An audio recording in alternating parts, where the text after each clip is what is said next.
Bonjour, bonjour, bienvenue. Nous sommes le 3 novembre, deuxième jour de Batimat et deuxième émission BIM Café.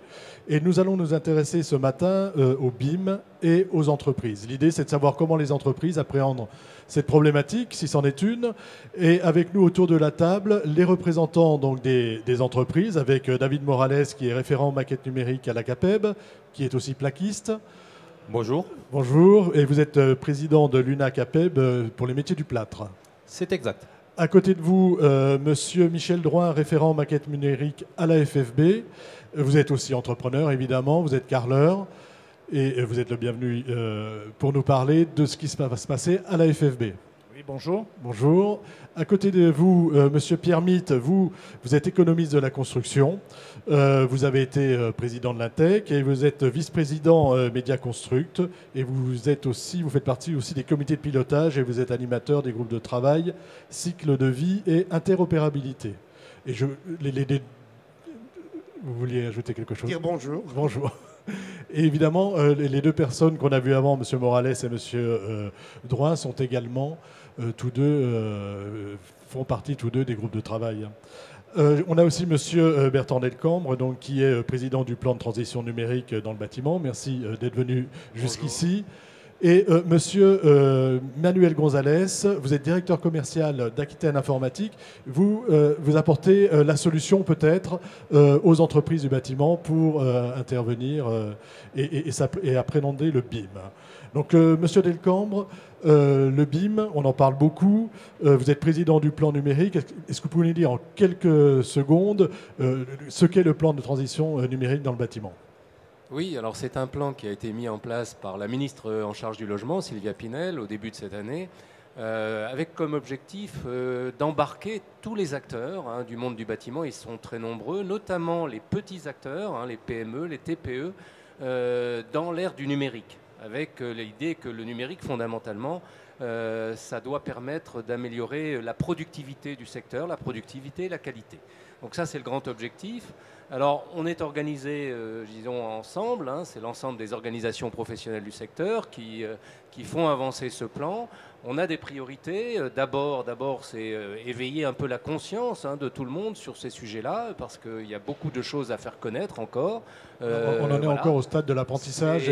C'est une découverte. C'est une découverte. Donc, il faut faire connaître, comprendre tout ce que ça peut apporter à tout le monde, à toutes les étapes, pour tous les métiers.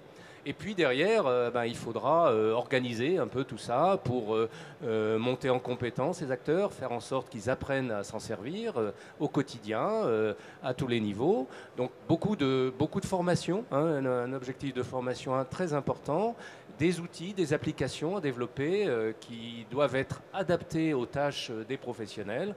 Donc ça, c'est une grosse priorité aussi. Et puis pour finir, parce qu'il faut s'inscrire dans la durée, il faut installer de la confiance dans les outils numériques. Les gens du bâtiment ont besoin de confiance. Ils veulent éviter d'être trop dépendants de solutions propriétaires, d'éditeurs de logiciels. Donc il faut trouver des moyens pour que ça soit très ouvert, évolutif et pérenne dans le temps. L'idée, c'est d'apprendre et de garder la main également sur les systèmes. Oui, tout à fait. Quand vous parlez de formation, par exemple, très concrètement, combien de personnes à former ? Est-ce qu'on a déjà et quel type de formation ? Est-ce qu'il va falloir que moi, chef d'entreprise, ou que mon BIM manager, je ne sais pas comment on va l'appeler dans les entreprises, que mon chef de chantier, peut-être,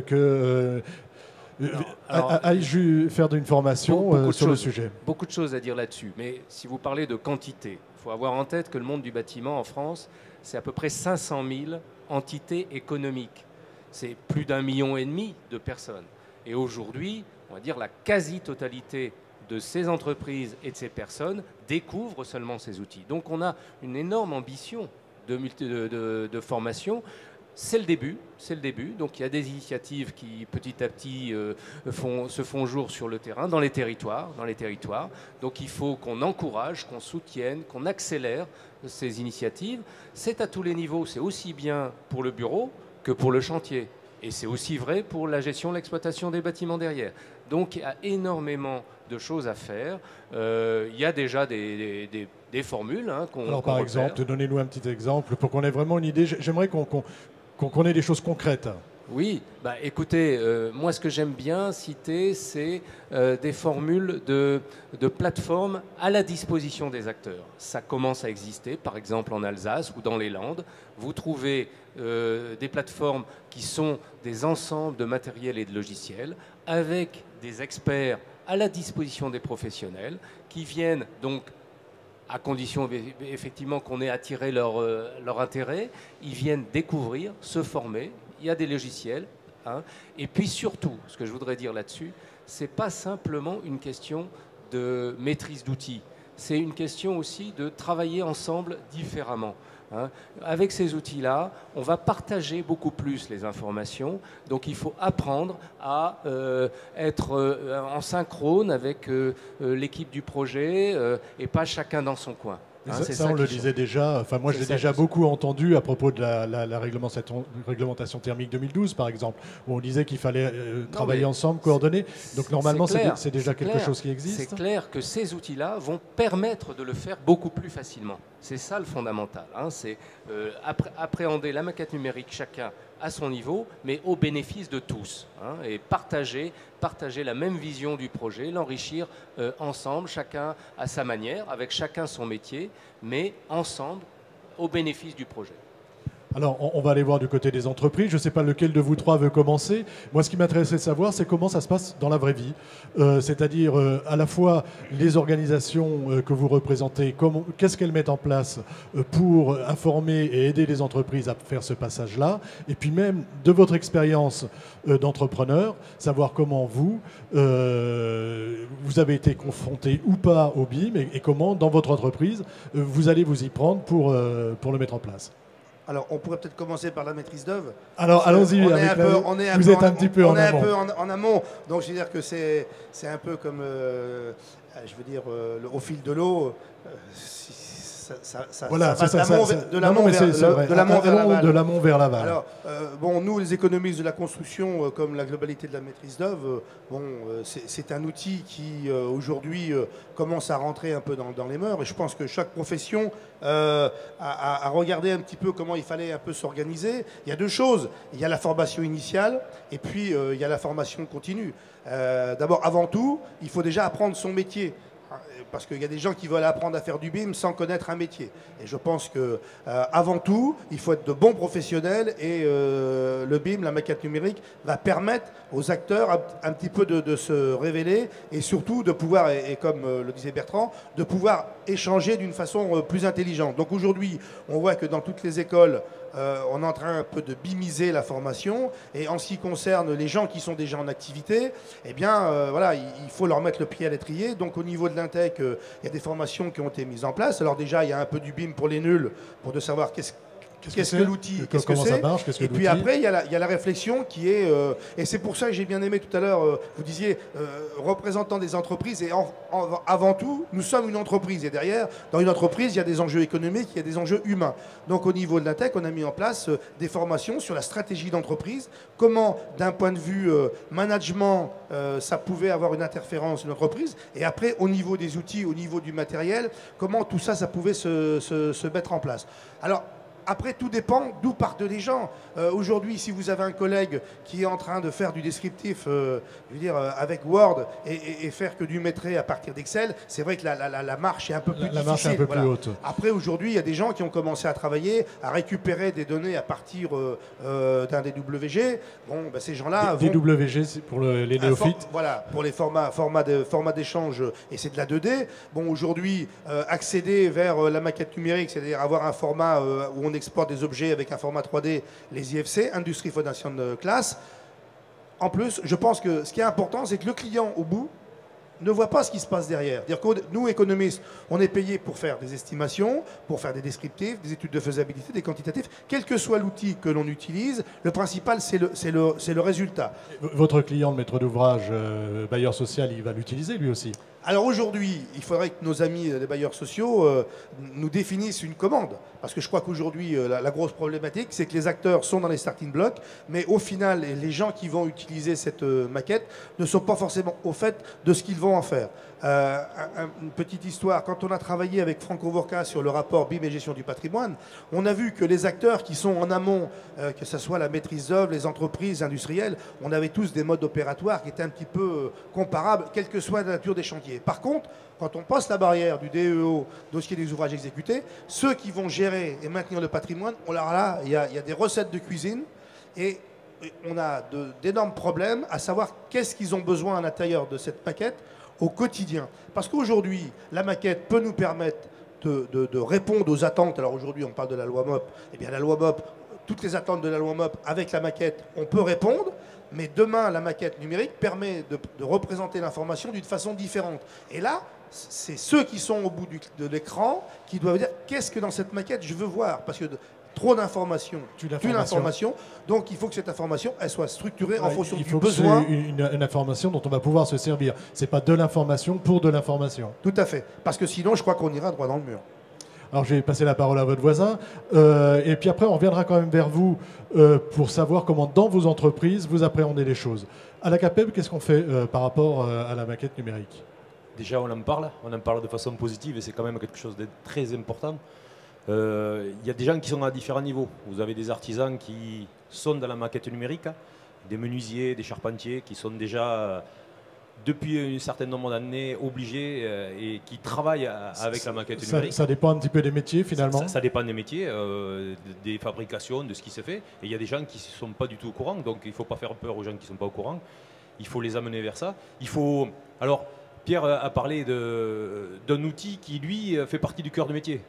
La maquette numérique, le BIM, c'est le cœur de son métier. Nous, c'est un outil périphérique. Notre cœur de métier, moi je suis plaquiste, je vais continuer à monter les cloisons, à faire des cloisons, à faire des plafonds, ça va continuer. Par contre, en périphérie, j'aurai de nouveaux outils, donc il va falloir de nouvelles formations, il va falloir que je me forme, que je puisse travailler sur une maquette numérique, que je sache le faire, que mes collègues que vous sachiez l'utiliser, tout simplement. Que sache l'utiliser. Que moi, par exemple, concrètement, je fais un calpinage avec des plafonds, il faut que je prenne un bout de plafond et puis que j'aille le positionner sur la maquette. Est-ce que ça veut dire que vous n'aurez plus de plan d'exécution, par exemple? Ils seront sur la maquette. Ils seront sur la maquette. Et puis aussi, il va falloir qu'on travaille, qu'on se forme aussi sur les plateformes collaboratives. Parce que la maquette numérique, c'est un outil. Avant, on allait chacun sur le chantier avec chacun son dossier sous le bras. La grosse différence, c'est qu'on va y aller tous avec le même dossier. On aura tous un dossier identique. Il va falloir qu'on apprenne à travailler sur ce dossier identique qui sera sur une plateforme collaborative. Donc, le travailler ensemble sur les chantiers, on sait faire. Et il faut qu'on apprenne à le faire en périphérie. Alors, même question à votre voisin, à la FFB, qu'est-ce qu'on met en place et comment on approche les entreprises sur cette question? Alors, à la FFB, comme à la CAPEB, on a pour objectif de faire en sorte que le BIM soit à la portée de tous. C'est-à-dire qu'il n'est pas question de faire le BIM pour quelques-uns, à la fois en taille d'entreprise et à la fois en taille de chantier. C'est vraiment que le BIM doit être l'outil pour tout le monde. Donc, si on veut qu'il soit pour tout le monde, on sait que les gros chantiers, les grosses entreprises ont des capacités à avancer davantage toutes seules. Oui, on voit déjà des exemples. Toutes les petites entreprises, les plus petites structures ont besoin d'être davantage accompagnées. On part quand même, comme le disait Pierre tout à l'heure, d'une certaine distance par rapport à ça. C'est-à-dire qu'aujourd'hui, j'ai envie de dire que le BIM est davantage médiatisé que pratiqué.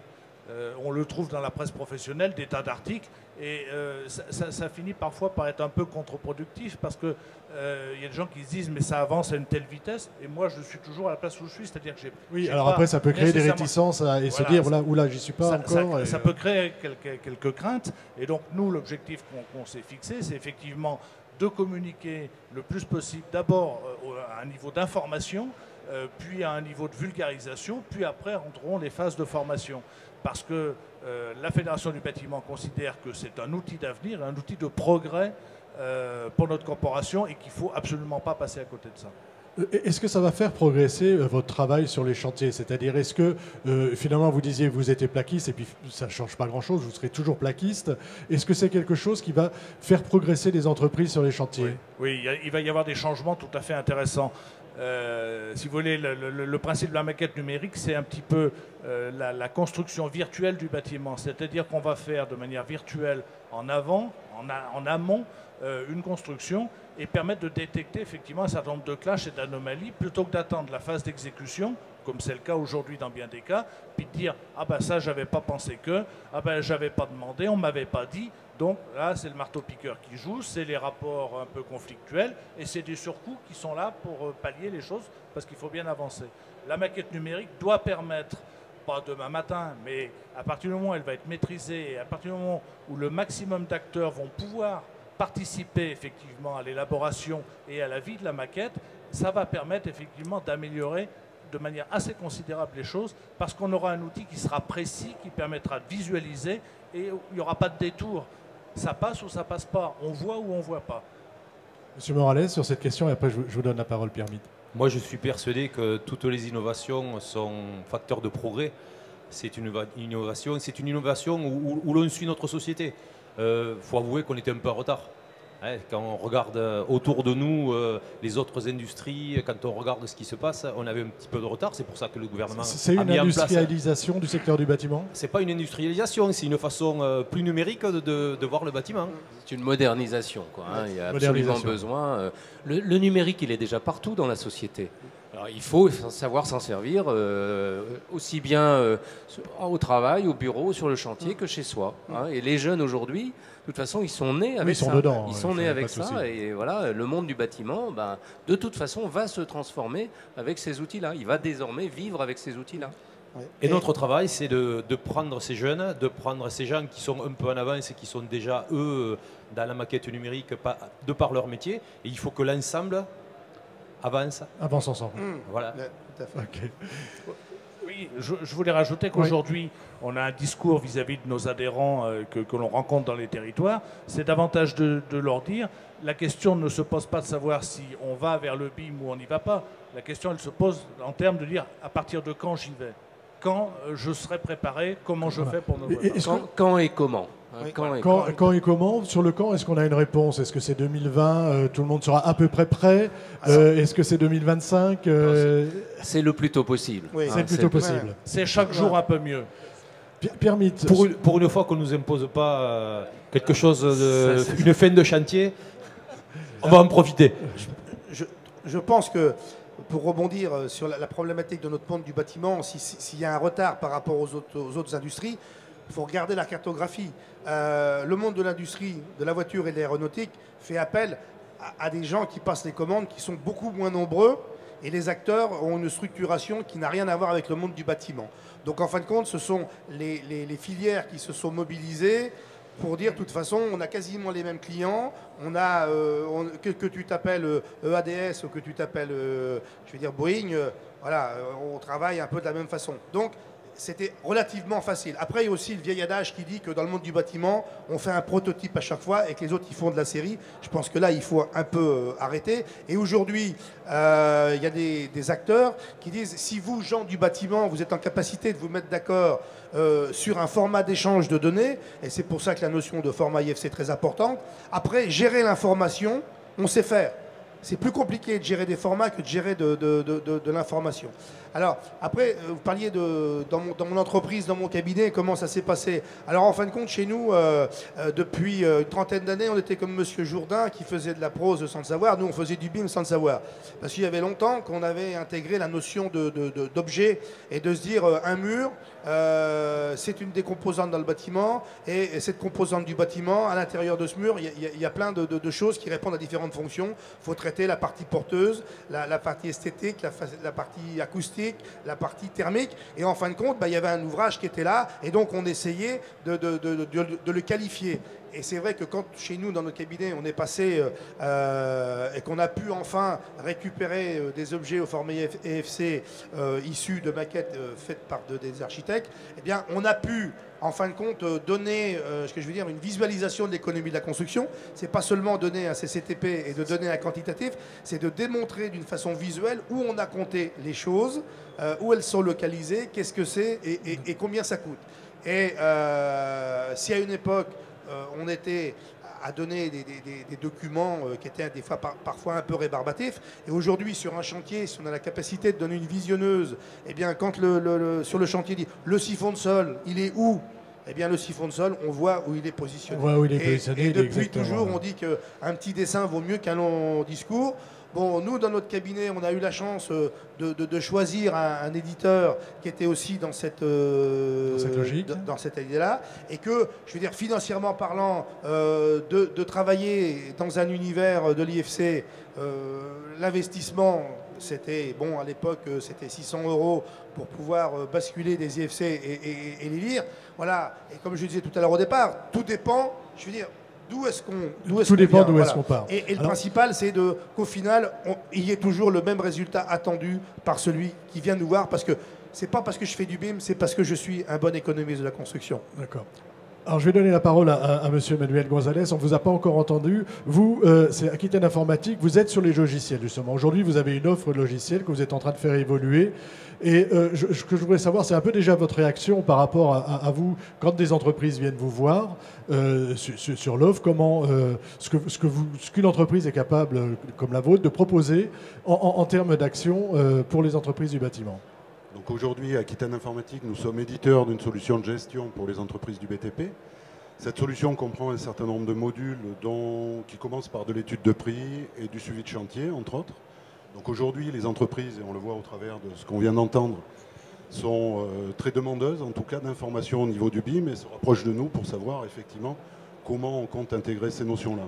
Alors, nous avons déjà travaillé sur plusieurs parties, et entre autres aujourd'hui, dès la partie chiffrage, étude de prix, nous avons intégré un visualiseur de la maquette numérique qui permet à la personne qui travaille de visualiser en même temps qu'elle conçoit, on va dire, son étude. Mais il y a une autre approche aussi où on peut avoir accès à cette maquette, c'est sur la partie, on va dire, gestion du chantier. Sur la partie suivi, ça sera important aussi. Ce n'est pas uniquement sur la partie chiffrage, mais sur toute la partie suivi. Et tout à l'heure, vous parliez de l'exploitation derrière du bâtiment. C'est toute cette suite qui sera importante. Donc dans un premier temps, ce visualiseur est une chose intéressante et nous travaillons maintenant sur une deuxième phase qui va être l'échange de données, puisque nous arrivons finalement au niveau de l'étude sur la partie chiffrage en bout de chaîne du BIM pour nous, le bout de chaîne, hein, c'est-à-dire l'intégration automatique ou la récupération des données venant de la maquette. Et pour nous, ça se situe au niveau du métré par exemple.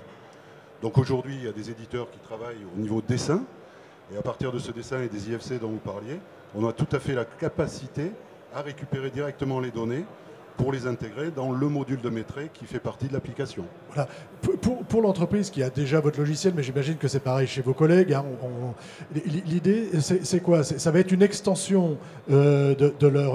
En gros, qu'est-ce que ça va leur coûter, quoi, hein? Est-ce que ça va être une extension? Est-ce que ça va être un abonnement? Comment ça marche? Pour nous, c'est une évolution. C'est une évolution de la plateforme que nous proposons aujourd'hui. Si vous voulez, le fait d'intégrer le visualiseur, demain d'intégrer des liaisons avec des logiciels, on va dire, extérieurs ou externes à ce qu'on fait nous. Pour nous, ça n'est qu'une évolution. Et en termes de coût, c'est dans la logique de ce que nous faisons aujourd'hui et de la coopération que nous proposons entre éditeurs. La valorisation de ces échanges, que ce soit de l'import de données, de l'export de données ou autre, c'est à nous de la prendre en charge au niveau de notre application.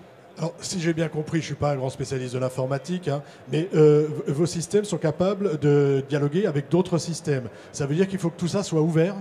Tout à fait. Nous, on a effectivement déjà des systèmes qui sont ouverts à d'autres solutions, hein. On travaille en collaboration déjà sur d'autres sujets, on va dire, au niveau logiciel. Et le BIM est un nouveau sujet qui est à intégrer effectivement dans la collaboration qu'on a au niveau des propositions qu'on fait au niveau des entreprises.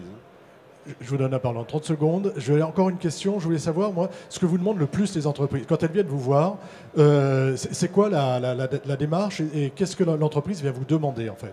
Alors aujourd'hui, nos clients nous parlent du BIM à titre, on va dire, les questions posées sont de l'information, finalement. C'est ce que tout le monde disait jusqu'à maintenant. Aujourd'hui, les entreprises sont informées via leur organisation professionnelle, on va dire, assez fortement informées, mais ils ne savent pas réellement comment le mettre en pratique et comment, sur la partie informatique, ça va vraiment se dérouler pour eux. Donc aujourd'hui, c'est plus de l'information que de la mise en pratique réellement sur l'application. En termes de budget, on a vu, si j'ai bien compris, du côté logiciel, ce ne sera pas trop cher. Est-ce que ça implique que j'achète du nouveau matériel informatique? Est-ce que ça implique que je monte en puissance sur les systèmes ou pas? Je vous vois hocher la tête. De toute façon, l'histoire de l'informatique, elle continue, elle est en marche encore, hein, et on démontre que la loi de Moore continue à s'appliquer, c'est-à-dire que la puissance est doublée à peu près tous les 18 mois. Donc ça veut dire que, Donc ça veut dire en que de gros, toute façon, on tous va les s'adapter, 3 y a ans, pas de il souci. faut avoir changé de système, quoi. Enfin, sinon, on est dépassé. Voilà, c'est à peu près ça. Mais ça c'est pas le BIM qui provoque ça. C'est l'informatique qui continue à progresser.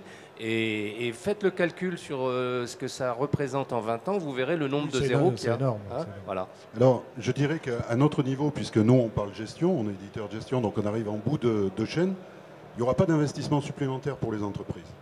Très honnêtement, sur ce qu'on fait, ce n'est pas un investissement supplémentaire. Ça sera plutôt en amont, sur la partie, on va dire, dessin aujourd'hui, ça nécessitera à certaines entreprises de s'équiper. Parce que beaucoup aujourd'hui ne sont pas équipés finalement. Donc c'est sur cette partie essentiellement que l'investissement sera nécessaire. Alors on arrive au terme de l'émission, donc du coup je vais vous demander à chacun une petite conclusion, puis on va commencer par vous, Monsieur Drouin, puisque vous vouliez réagir tout à l'heure au propos de Monsieur. Oui, je voulais simplement dire qu'on a là le cas concret de ce avec quoi on va développer le BIM chez les entreprises. C'est-à-dire qu'on a un outil qui va permettre de gagner du temps au niveau de l'étude de prix et de transférer les quantitatifs de la maquette sur le logiciel de devis.